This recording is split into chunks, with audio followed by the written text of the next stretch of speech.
Gospodine Jovanoviću, hvala što ste došli u Vesti i na početku da porazgovaramo o jednoj tezi Svetske banke sa kojom se, čini mi se, vi slažete, da je korupcija problem koji zaustavlja ekonomski razvoj. Kako se to vidi na primjeru Srbije? Tako je, Svetska banka je identifikovala korupciju kao faktor broj 1 za rast siromaštva, rast nezaposlenosti i smanjenje životnog standarda.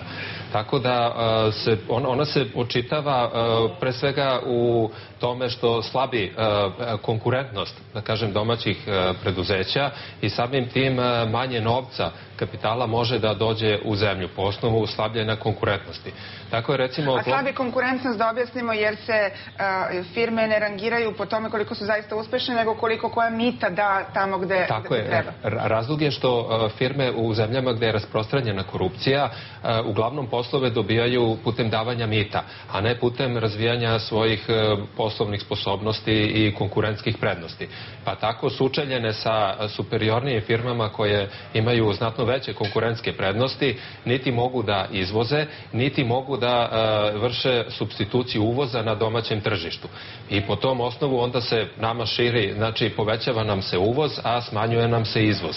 I to je raskorak koji se negativno odražava na bilans plaćanja naše države. S druge strane, korupcija je i prepreka pristupu Srbije stranim fondovima, pre svega evropskim fondovima, a činjenica da je zemlja visoko korumpirana nije dobra preporuka ni za investitore. Tako je. Praktično ugled ili rejting jedne zemlje u značajnoj meri opredeljuje i da li je visoko rasprostranjena korupcija ili nije. Prema posljednjem indeksu percepcije korupcije koju je objavio Transparency, Srbija je na 85. mestu sa indeksom percepcije od 3,5 na skali od 1 do 10. Da objasnimo, 10 je znači dobar rezultat gde nema korupcije. To su one zemlje koje su se izborile sa korupcijom. Tako je, poput recimo Finske, Danske i skandinavskih zemalja, a mi smo i dalje u društvu zemalja poput Trinidad, Tobago, Swaziland, Gvatemala, koje su nedovoljno razvijene i imaju nisku stopu ekonomskog razvoja.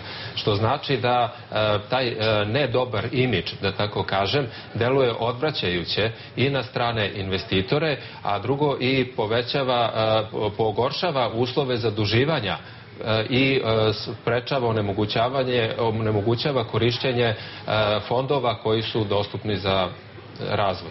Sad, vi se dugo bavite tim problemom, između ostalog i direktor ste Uprave za javne nabavke. Da li postoji lek koji bi delovao momentalno? Recimo, kako Srbija da se u sledećoj godini nađe na nekom boljem mestu te rang liste zemalja da se približi onima koje se na uspešniji način bore protiv korupcije?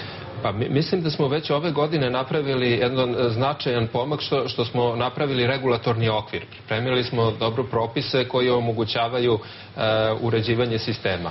Sad sledeća, 2010. godina bi trebala da bude godina kada ćemo raditi konkretne korake na implementaciji tih propisa, kako u oblasti odgovornijeg ponašanja u finansijskom sektoru, tako i u reformi državne administracije, gde se to neće svoditi samo na smanjivanje broja zaposlenih, već na jasno razgraničavanje ko je odgovoran za donošenje odluka, za izvršavanje odluka i za kontrolu ispravnosti. A utvrđivalo bi se ko je odgovoran tako što bi se oni koji barataju novcem primorali da ostavljaju pisane tragove o svakoj svojoj odluci. To je, čini mi se, vaš predlog. Tako, ne samo to je standard koji u Evropi i razvijenim zemljama postoji, dakle da iza svakog naloga i transakcije postoji dokumentovan pisan trag i da se jasno razgraniče odgovornosti i uredi sistem.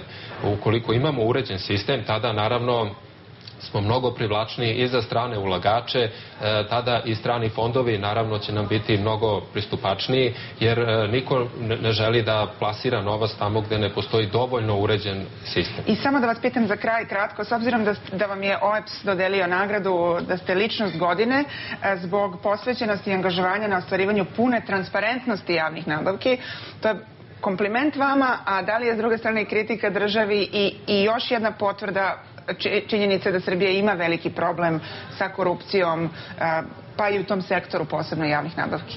Pa ja mislim da je to u stvari podsticaj da još više radimo svi u 2010. godini. Znači ovo da smo uradili nešto u 2009. godini i da upravo na implementaciji radimo još više u 2010. godini. Pre svega tumačim kao to. Tako. Hvala što ste bili gosti. Hvala.